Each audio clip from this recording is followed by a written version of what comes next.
somewhat since those days, I think, I hope. So today we're celebrating a historic milestone for energy and the incredible renaissance of nuclear power in America. Secretary of Energy Chris Wright, Secretary of the Interior Doug Burgum, they're fantastic, two incredible people. Director of the Office of Science and Technology Policy, Michael Kratsios. Director of the National Energy Dominance Council, Jared Agin. U.S. Chief Technology Officer, Ethan Klein, and Director of Idaho National Laboratory, John Wagner. Thank you very much for being here, everybody. It's a big day. I also want to recognize and congratulate CEO of Antares Nuclear, Jordan Bramble, CEO of Valar Atomics, Isaiah Taylor, CEO of Deployable, not deplorable. Remember Hillary? Deplorable. Hopefully your company's going to work out a little bit. Thank you, sir. Good luck. Deployable Energy, Bobby Gallagher, and CEO of Allo Atomics, Matt Lozak. Thank you all for being with us. Last year I signed 4 historic executive orders to reignite a wave of progress in America's nuclear power production and promote this abundant, affordable, unlimited supply of energy for the American people. As part of this effort, I directed Secretary of Energy Chris Wright to establish a pilot program for advanced reactors and see at least 3 cutting-edge reactors started up safely by the 4th of July. And what we've done has been pretty much of a miracle. Most believe the goal was impossible, but I'm delighted to say that 4 companies succeeded in meeting that deadline for the greatest in the world at this subject. So these are the first new privately funded advanced reactors to turn on the United States in over 4 decades, and making sure that these groundbreaking designs were safe to build and test so quickly was a challenge that required a historic partnership between these innovative companies and our administration. We have brilliant nuclear people. We have a lot of brilliant people, but we have brilliant nuclear people on our staff. In the past, it often took 6 years or more to approve a reactor design, if they were ever approved at all. Most of them didn't get approved, and maybe rightfully so. But now America is building again, America is dreaming again, and we're leading the world and pioneering the next generation of nuclear power. There's nobody even close. We've taken a lead over the last 2 years that has been, I hope, insurmountable. We'll see. But let me ask Director of the Office of Science and Technology Policy, Michael Kratsios, who's been absolutely fantastic in the administration, to say a few words, followed by a few of the people. Let's see, Chris Wright will go, and Jordan Bramble, and Isaiah Taylor, then Bobby Gallagher, and Matt Lozak. And if you could, don't spend too much time. That's a lot of people. But go ahead, and do you want to start it off, Chris, please? Well, we have Michael Kratsios first. Sure. Go ahead, Michael. Mr. President, you signed 4 executive orders last year, and you set one of the most ambitious goals in civil nuclear history to essentially have 3 reactors go critical by the 4th of July. This is an accomplishment that many thought would not be possible. The last time that a privately funded new reactor design went critical was in 1974, so it was over 50 years ago. And we were able to achieve that and surpass it by having 4, and these are the great 4 American companies that got it done. That's great. Go ahead, please. In the last 30 or 40 years, the American nuclear industry has been quiescent. Most of the reactors built around the world have been built by Russia and China, both in their countries and abroad. President Trump said enough of that. America is going to be back as the leader in the nuclear space, in large reactors and in next generation small reactors. He set a bold goal. It's been exceeded, and I'm incredibly proud to be standing here with these fabulous entrepreneurs next to me. And brilliant science people, too, really. Please, go ahead. Mr. President, thank you so much for your leadership. It was really your executive orders that catalyzed this nuclear renaissance. When they first came out, people scoffed at them. They said it couldn't be done. And now there's not only 3 companies, but 4 companies here that really met the moment. Us at Antares, we look forward to being a resilient energy source for Golden Dome, to power high-powered assets in space, and eventually undersea autonomy. So this is a strategic technology for our nation. And what we look forward to doing is putting reactors on our military installations before 2028. Great job. Thank you, sir.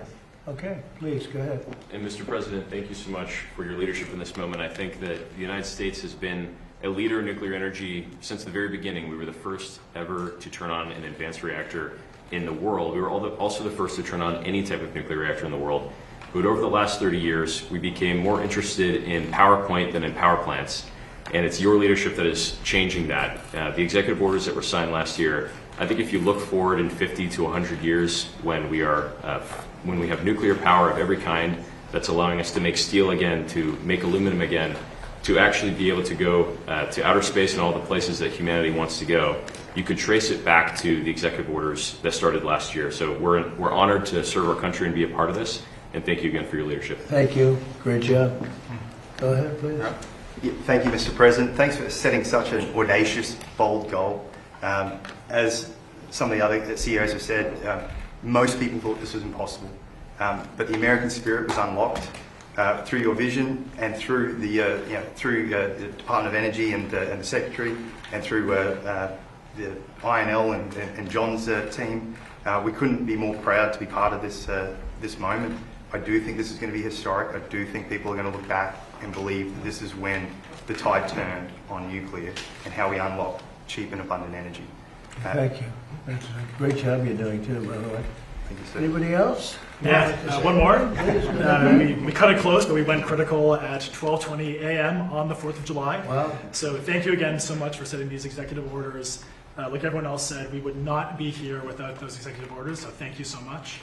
And what it's unlocking for us is this year we are going to be raising $1 billion, moving into a 1 million square foot facility, and our target market is data centers. So we're making the ideal nuclear product to power right. data centers with bring your own power. That's our whole goal. So thank you once again for unlocking this, and we really, really cannot be here without you. That's great. Thank you very much. Appreciate it.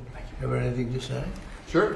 Go ahead. No, I would just say, I mean, this is exactly why you created the Energy Dominance Council, that you wanted to unlock new forms of energy. People ask us all the time about green energy, and I say, if you want to invest in green energy, invest in nuclear. That's the kind of energy that's going to solve the energy demand that's out there, and that's baseload energy that's going to solve our solutions, and that's the energy of the future.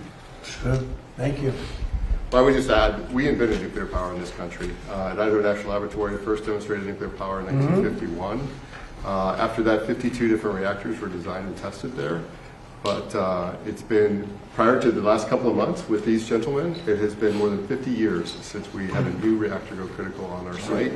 And I have to say that in all my years, and I've been around for a while, I've never seen government, private industry, and the laboratories working together this effectively. And it's all driven by the bold goals in your executive orders. So thank you, sir. Thank you very much. Congratulations. So, first of all, maybe you have some questions for the people behind me. Please, go ahead. Hi, Mr. President. I want to ask about the Saudi nuclear deal. This man over your shoulder announces a big deal after 18 months of negotiating with the Saudis. Seems like it's all done, it's signed, and then you come out, throw some new conditions on top of it, the whole thing blows up. So did he get out ahead of you, or what happened there? No, nobody got out ahead. I mean, I just say that in order to do it, they have to be a member of the Abraham Accords, which have been very successful. But it's time now that they do it. They and others didn't want to do it because of the problem that they had with Iran. You don't have that problem anymore. You don't have a great power there anymore. You have a problem, but the problem is disappearing day by day. They were the bully of the Middle East. They were not going to be that much of a bully anymore. They'll probably, I think, instinctively want to be. But you don't have the same problem that you would have had 4 or 5 months ago before they had no navy, no military, no anti-aircraft, no leaders. I mean, their leaders are gone. A lot of things have changed with respect to that country. So, no, we want them to, it's a two-way street, and we think it's very important for the future of the Middle East. The Abraham Accords have been incredibly successful for the countries, as you know, for the countries in them. And I think it's very important. So, you know, at some point they'll join and they'll do their civil, that's why I call it civil nuclear, but that's what it is. No enrichment, it's civil nuclear. Quick question about Iran. You're talking about blowing up civilian power plants and bridges. Much of the civilized world would consider that a war crime. Do you? I won't respond to that question. Who are you with? The New York Times. I figured so. Failing New York Times. Señor President, Javier Negre from Real America's Voice in Español. I just came back from Venezuela and people there are very happy with you, Right. with Secretary Marco Rubio, with Secretary Wright. Have good poll numbers in Venezuela. Yeah. I know some use plans for there and they are amazing. I want to give you thank you. I want to ask you one question because some people there they are asking with that. When will there be elections? Do you have a date in mind? Senator Bernie Moreno said that July 24, 2027 could be a good day in honor of Simon Bolivar. And my second question is the football player who scored Spain's goal in the final at World Cup, Ferran Torres, celebrate the victory wearing a Make Spain Great Again cap. The communists are attacking him because they say that it's a friend of you, and also they are attacking Argentinian players because of Milei. What do you think about that? Well, he's a great player, and he was wearing essentially a "Make America Great Again" cap. So it was a nice tribute, and I think he meant that very nicely, and we appreciate it. We made America great. We're the greatest country in the world now. I will say this: we were a year and a half ago, 2 years ago. This country was in deep trouble. We had borders that were a disaster. We had everything you could possibly have, including men playing in women's sports. Even the Supreme Court's taken care of most of that problem. But we had a country that was in big trouble. It was being laughed at all over the world. We have the hottest country. This is the hottest country anywhere in the world. So I saw him wearing the essentially "Make America Great Again" hat, and I know that he meant it as a very great compliment, and we appreciate it.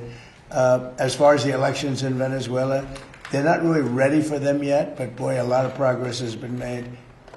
Delcy's been doing a fantastic job, as you know. The amount of oil coming out of Venezuela right now, even before the big companies, Exxon, all the big companies are looking at it. They're going there.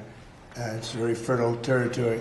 But the amount of money being made by Venezuela now is more than they've ever made before, and we're taking a lot also for our efforts.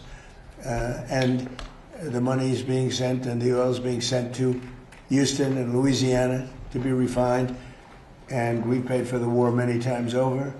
It's been an amazing fact, and as you say, I'm very popular in Venezuela because we're bringing tremendous economics back to the country. They were absolutely dying. They were in such trouble. And now Venezuela is becoming extremely successful.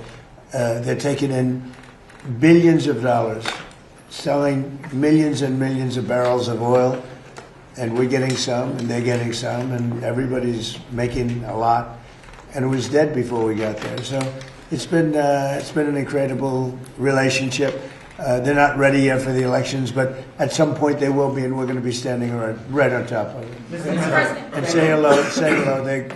I've known them for a long time. I've known that country, and I own the Miss Universe pageant, and Miss Venezuela always did very well in that pageant. So I know something about the country, but I've known it for a long time. They're great people. Say hello, okay? Mr. President. President Trump. Peter? Mr. President, about Iran, what is the exit strategy? Well, I think there's a lot of them. There's a military exit where we just keep going just the way we are, and we can even make it a heavier dose, and it's knocking out everything they have. Or there's a smarter strategy, and that's you make a deal, and they want to make a deal. I just don't think they're ready yet, but they do want to make a deal. Sometimes they don't want to say they want to make a deal. They want to be the tough guys, but they do want to make a deal. There's two ways. I mean, it's you can just keep doing exactly what we're doing and take them apart piece by piece. We could do it in a more rapid fashion, which we might do, or we can negotiate with them, which we're also doing right now. I mean, as we speak, we're talking to them. And you said today that Russia and China are not helping. Earlier this week, the War Secretary Hegseth said that they are enabling. So what is the difference? Well, I don't know that they're enabling. I mean, I will tell you that President Xi said he will not partake, and President Putin said the same thing. I think, I trust them. They've had a long-term relationship. There could be some things they do, but thus far, at least, it has not been major. I don't think they'd want to have me disappointed.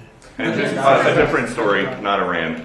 There's this nasty parasite that is giving people in 9 states explosive diarrhea. When is it going to be safe to eat lettuce again? I don't know, I haven't thought about it. It's the first time I've been asked that question. Are you eating lettuce recently?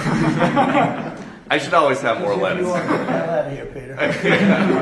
No, it's a very interesting question from you. I didn't think you'd ask that kind of a question. Nobody wants to ask that question, but it's exciting. There's this food coming in, I guess, from Mexico. It's tainted. It's making a lot of people sick. That is the CDC's terminology. I think what we're going to do is we're going to put a major tariff on Mexico because of the lettuce, and we're going to put a big tariff on Canada because of the smoke. All right? We'll get a combo. Which would you have, the lettuce or the smoke? I think I'll take the smoked. Yeah, the smoke wrecked my daughter's swim meet. Well, it's closed up a lot of countries. I've told Canada they have to do something about it. You know, we've never had this problem. All of a sudden we have this problem with Canada. So we'll have to talk to them about that. Mr. President, follow up on Iran. Thank you, sir. Follow up on Iran. Have you made a decision about the major strikes that you were referring to? Okay. Should we expect to see major strikes? Look, we're talking to them right now. I think they're getting more and more serious as the days go by, for maybe the obvious reason. But we are talking to them right now. Look, there are two ways. I consider that the smarter way, but the other is probably the easier way, doing what we're doing. And we can take that to a much higher level if we want to. You know, we're prepared to do that, as you know. We're locked and loaded.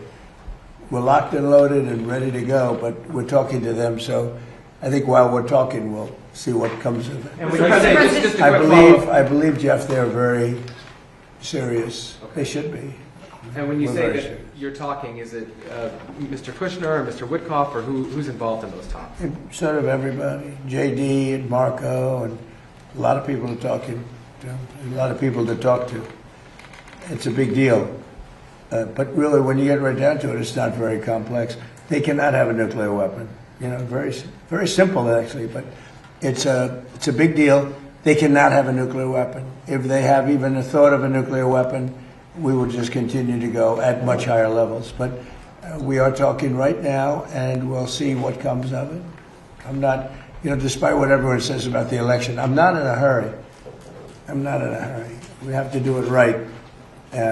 Elections take care of themselves. When you know, when I went into Venezuela, everybody was against it. Oh, what are you doing going into Venezuela? And then 2 days later, they said, wow, that's fantastic. A lot of people are saying that with Iran already, because it would take them 25 years to rebuild already from what they have. And again, as you know, no Navy, no Air Force, no anti-aircraft, no radar, no nothing. And we, as you know, we just reinstituted the I guess you could go, I call it the iron wall on the water. Nothing gets through. Nothing. Blockade. Nothing gets through. And they sort of have to make a deal. But we are talking to them. I think they're being serious. I think they are being by far the most serious that we've seen them. But that doesn't mean we get there. We'll see what happens. But I always prefer that alternative. Mr. President, I have an energy question. So, Burgum, you might be able to help with this. So you have criticized windmills for quite a long time. They're very ugly. They tend to use more energy than they actually produce. That's true. A lot of people in a lot of people in Middle America, they are just so tired of seeing them continue to go up on farmland and stuff like that. Is there any way to? Is our federal government still funding in any way putting these up? We have. I can speak for Doug, and then I'm going to let Doug speak because he knows and the subject. I really do know that subject well. We have not approved anything having to do with windmills. They are horrible. They are unsightly. They ruin housing values of people. If you're looking at a windmill or hearing a windmill because they're noisy, you know, they kill all the birds. They kill all the eagles. You know, you shoot an eagle, you go to jail for 2 years. If you kill an eagle with a windmill, you don't go to jail, and they have hundreds of them laying on the ground. You know, it's terrible. And they're very expensive energy. And they're all made in China, but China has very few windmills. You know, they're made in China, but China doesn't use them for the most part. China actually uses coal, oil and gas. They use nuclear, by the way. They're getting very big in nuclear, I want to tell you, this little group.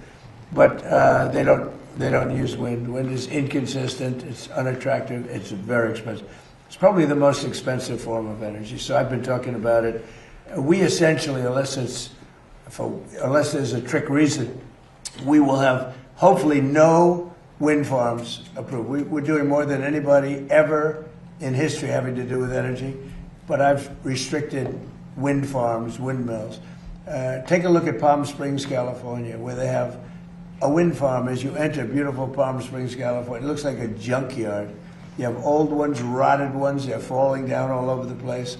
They don't want to bury them because they say the fiber that the blades are made out of should not go in the ground because it's going to poison the ground. Now, I don't know if that's true or not, but if it's not going to go in the ground, what do you do with it? Put it up in the air? Yeah. So, good. I see you're not a fan of windmills. No, I'm not a fan of windmills, Then you Mr. happen to be President. I'm very very smart. passionate about this. Doug, do you want to speak about that for a Well, second? no, but I would say, yes, President Trump has wisely understood that wind was unreliable, intermittent, dependent on the weather, only existed particularly offshore because of massive subsidies.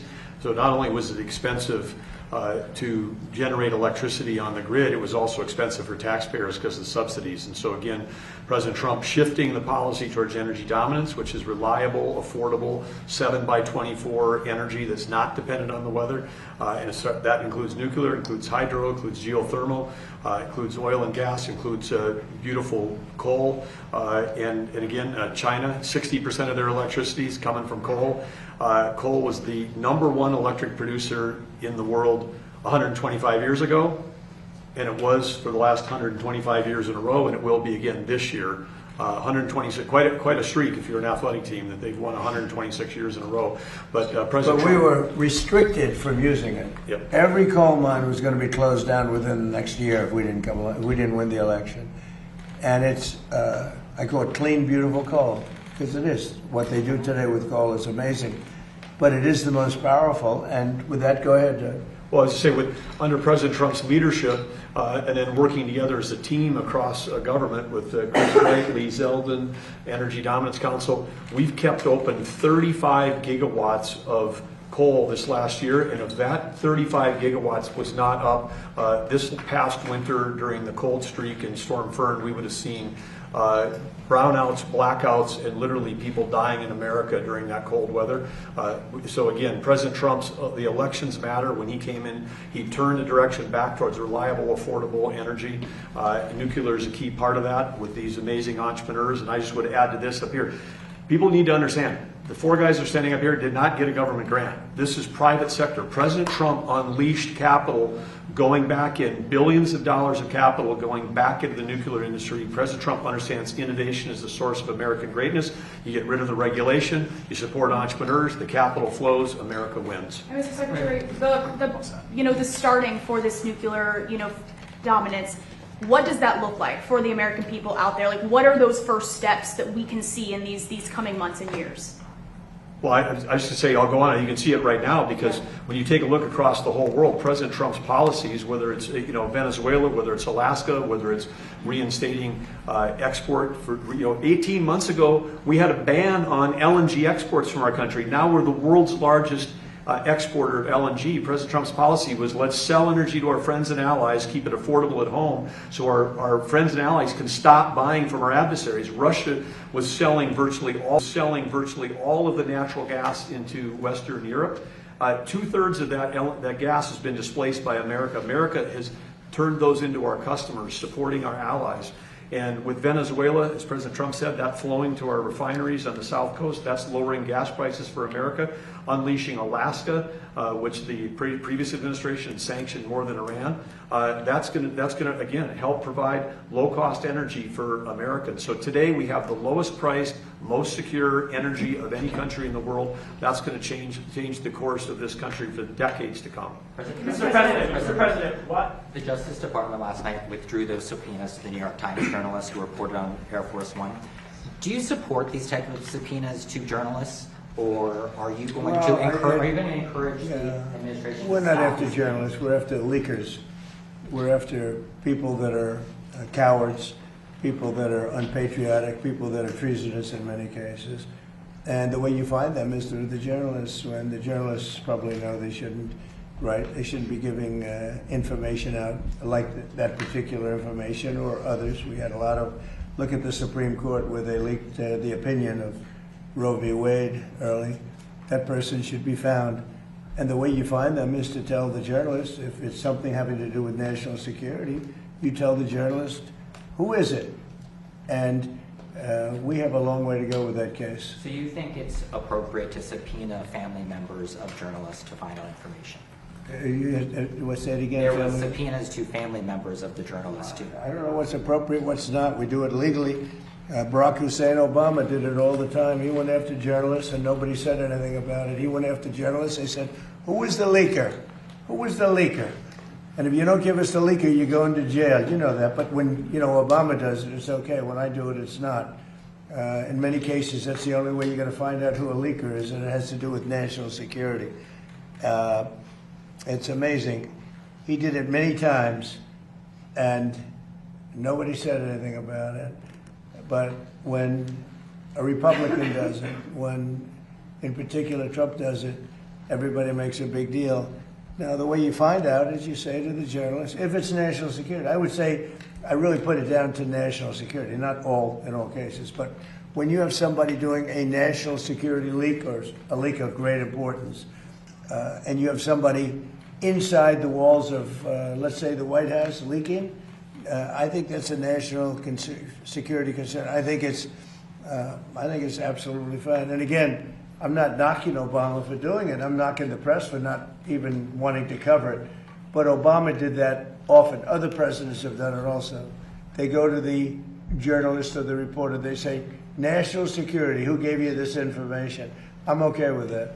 Mr. President, did you authorize for Secretary Wright to sign the Saudi nuclear deal? If not, why did he sign it? Well, we didn't talk about it, but it was always understood, and Chris knew, and Saudi Arabia knew, that if they didn't join the Abraham Accords, the deal's not, I'm not going to do the deal. So then why did he sign it? Senator John... Because they understood that in order, subject to Congress and everything else, in order for that deal to go through, they had to sign into the Abraham Accords. And they've had great success. The Abraham Accords have been very successful. But in order to do that, we wanted them, we want them in. We think it's very good. We think the Abraham Accords bring peace in the Middle East. And now there's no longer an Iran factor. There's no longer Iran to worry about because they've been reduced in terms of their capability and power by manyfold. Thank you. Senator John Thune has suggested that if the White House thinks that there are votes to pass the Save America Act, you should be picking up the phone. Who are you with? I'm with the Washington Examiner, sir. Could you be doing more to help that legislation pass? Well, I do more. I got 3 congressmen, maybe 4, to settle, to send it to the Senate. We got the vote, as you know, in Congress. I got a call from Mike Johnson, who's fantastic. He's a fantastic speaker, one of the best I've ever seen, and I think he's going to go down as one of the best. He called. He said, we have problems with 3 or 4 people. Could you call them? I called them. Every one of them, after I called them, voted, and we got it passed up to the Senate. And I'd certainly be willing. I mean, he's got 4 or 5 people that are very difficult. A couple of them I put out of office, so I understand how it feels. I mean, they're doing the wrong thing. Look, who cannot approve voter ID? Who cannot approve proof of citizenship? Who cannot approve funding military when you're winning a war, and what are you supposed to do, stop fighting? We're winning a war by a lot. We're talking to them right now. They're willing to do things that they would have never done. Other presidents should have done this a long time ago. They say 47, but now it's actually 50 years. We've been saying 47 for 3 years. So it's 50 years. For 50 years, they should have done it.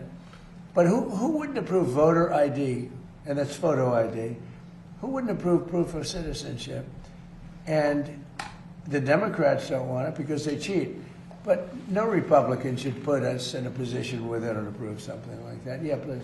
And then earlier today, you reposted Lara Loomer's interview with President Zelensky. What do you make of growing MAGA support for the war in Iran, or war in Ukraine, sorry? Well, I think they support what I support. We just had a complete win in Arizona. The young gentleman who's Harry Enton, I believe his name is, The pollster said Trump's 100% favorable. He gets everybody he endorses wins, which is pretty much true. Everyone I endorse, just about, wins. So there seems to be a natural bond between me and MAGA, but I'm the one that created MAGA, and I know what MAGA wants better than anybody else. You know, MAGA knows what MAGA wants, and MAGA is very happy. They want to see this done, and they're not going to be happy if it's not done. Make America great again. It's all about make America. You know, we started that a long time ago. But the concept of not approving voter ID or not approving proof of citizenship, and I won't even get into the ballot thing because, you know, we'll hold that maybe for another time. I think the two are 97, 98% issues. I think the ballots are 75% issue. But even at 75, they should do the ballots. The ballots are in many ways more important than even the first two. But they're a little more controversial because some people don't want to go and vote. But most great Americans want to go and vote. The corrupt ballot stuff that you saw that with the recent election in Los Angeles, the mayor's election, where the young guy, I don't know him, I came to the office recently after he lost, and they find all these ballots all of a sudden out of the, they came down from heaven, hundreds of thousands of ballots. Isn't it wonderful? He had no chance of losing, you know, Spencer Pratt. He had no chance. He was going to be in second place or first place. But, and I saw it happen. I said, oh, he's not going to win.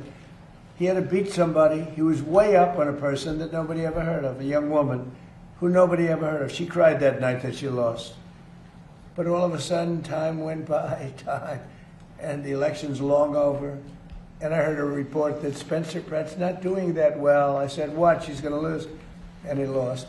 It's crooked. We have crooked elections in some places. President Trump, today it was announced LeBron James has decided that he wants his next team to be the 76ers. Where do you stand on LeBron versus Michael Jordan as the best ever? Well, Michael Jordan's a guy that's a friend of mine. Play golf with him. He's a really good guy. And I think LeBron is, maybe he's a racist, but maybe he doesn't like Trump. I don't know. But I only like people that like me. So I would say Michael Jordan all the way. And another sports question. When Tiger Woods was about to get arrested, he called you. Yeah. Now we know that when Bryson DeChambeau was having a dispute with a rules official this week, he wanted to call you. You got involved with a red card for the U.S. men's soccer team. Is there a precedent for somebody with your job becoming a fixer for the world's best athletes? Well, it's not a fixer. You mean being a judge. Like, you know, I thought the Bryson call was a tough call. You know, I saw him walking around. I see a lot of people, they're walking around looking for their ball in weeds, okay? But I've been watching that, so, you know, I thought it was a tough call against him. I thought the red card was a very tough call. And it worked out brilliantly. Look, supposing that they didn't let him play and we lost, everyone would have been angry, right? The way it was that they lost with their best player. Now everyone's happy, including Belgium. Of course, they lost the next game, so they're not that happy either. But it worked out great. Johnny did a good job in making that call. All I did, I asked for a review. I thought that call was not a good call. Mr. President, your administration announced new tariffs today, and you did a post earlier also about a probe against the EU. Are you confident that the new tariffs and any tariffs that may come from this probe will withstand legal scrutiny? Well, these tariffs have been up for a long time. They've been approved for years, thousands of cases they've been approved. Of course, with me, you know, it's different. I go up, I don't get treated fairly, but I've lived with it. And here we are in the Oval Office. I guess I somehow figured it out. But no, we put the tariffs on. They're very standard tariffs. The other way was easier. I thought the decision by the Supreme Court was not a good one. But we have many forms of tariffs. And all we did is go to B, you know, follow the line B. Now, B is something that's been used many, many times for years and very standard. And we've used that, and we're taking in billions of dollars. And because of tariffs, largely, I think the election, November 5th, but largely because of tariffs. We have $19.2 trillion being invested in our country, and without tariffs, we wouldn't, would be in big trouble. Think of it. So the sleepy Joe Biden administration has less than $1 trillion being invested, much less for 4 years. We have $19.2 trillion for 1 year. There's never been anything like it in history. That's because of tariffs. So the Supreme Court said, please do it a different way. You have other ways to do it, and we did that. Last month, you said Iran. You told child labor was one of the things that USTR cited as a reason. Well, it seems to be that that's what they decided. They go all over the world and they look and they examine and they see and they see. And child labor was one of the things that one of the reasons, and they had a big problem with that. Yeah. You told Axios that you were considering a quote massive attack on Iran. What is the tipping point for you to make the decision? Well, I can't tell you that. Right now we're talking to them, so maybe there won't be a tipping point, and maybe there will. And we're ready to go. Look, we're locked and loaded. We're ready to go, but we're talking to them, so maybe there will be, maybe there won't be a tipping point. But at what point with Iran do you think they're going to cry uncle and actually come to the table? Well, maybe they will cry uncle, or maybe they'll just give up, or maybe they'll just go into a cave and hide. They have caves very deep in the ground, and they can hide. They get shaken up pretty good, but they can hide. But we've taken out their first level of leadership.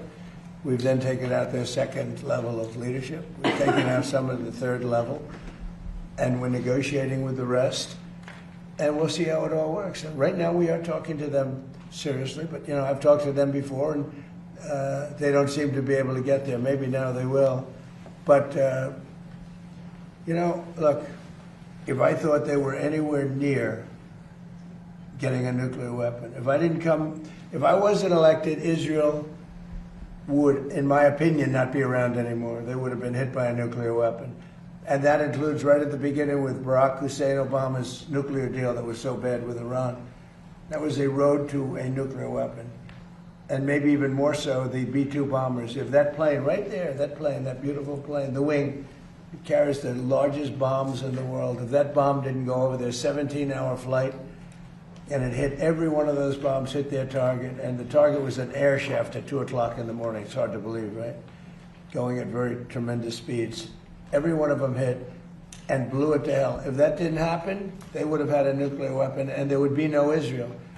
If I wasn't here, if I wasn't president, there would be no Israel, and there probably would be no Middle East. And you saw that when they shockingly started shooting at everybody all over the Middle East. If they had a nuclear weapon, they would have used that. There might not be a Middle East as we know it today, but there definitely, in my opinion, there would not have been an Israel. Thank you very much, everybody. Thank you. Thank you. Thank you, press. Thank you, press. Thank you, press. Thank you. Thank you. Thanks for all the questions. Thank you. Thank you. Thank you. Thank you. Thank you.